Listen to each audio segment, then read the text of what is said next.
కాంగ్రెస్ నేత మాజీ మంత్రి నాగం జనార్దన్ రెడ్డిపై నాగర్ కర్నూలు ఎమ్మెల్యే మరి జనార్దన్ రెడ్డి ఫైర్ అయ్యారు. తాను ప్రజలకు సేవ చేసేందుకే రాజకీయాలకు వచ్చానని, సమస్యలు సృష్టించేందుకు రాలేదని స్పష్టం చేశారు.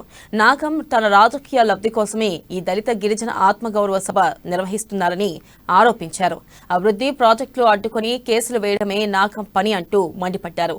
ఒక్క దళిత గిరిజన ఆడబిడ్డకు సొంతంగా పెండ్లి చేశావా అని నాగం జనార్దన్ రెడ్డి మరి జనార్దన్ రెడ్డిని ప్రశ్నించారు.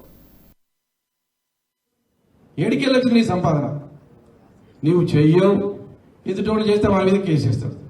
ఎంత దౌర్భాగ్యం అంటే పత్రికా విలేకరులు కొద్దిగా మీకు పేదవాళ్ళ మీద ప్రేమ ఉంటే కొద్దిగా హైలైట్ చేయండి. ఈ పత్రిక మనకేం శాశ్వతం కాదు, నాకేం శాశ్వతం కాదు, మీకు శాశ్వతం కాదు, నాకు శాశ్వతం కాదు.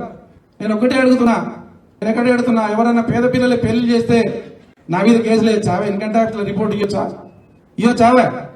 ఇక మరిజరాడిని పైసలు ఖర్చు పెట్టి ఎడికెళ్ళి వచ్చినా ఇన్కమ్ ట్యాక్స్ నోటీస్ ఇచ్చిడా? ఇంత నీచుడు దౌర్భాగ్యుడికి ఓట్లు వేస్తే మరి నాకరకరలు ఏమైపోతుందా? ఆలోచన చెయ్యండి. నువ్వు చెయ్యవు, శాతనైతే నేను చెప్పిన కదా.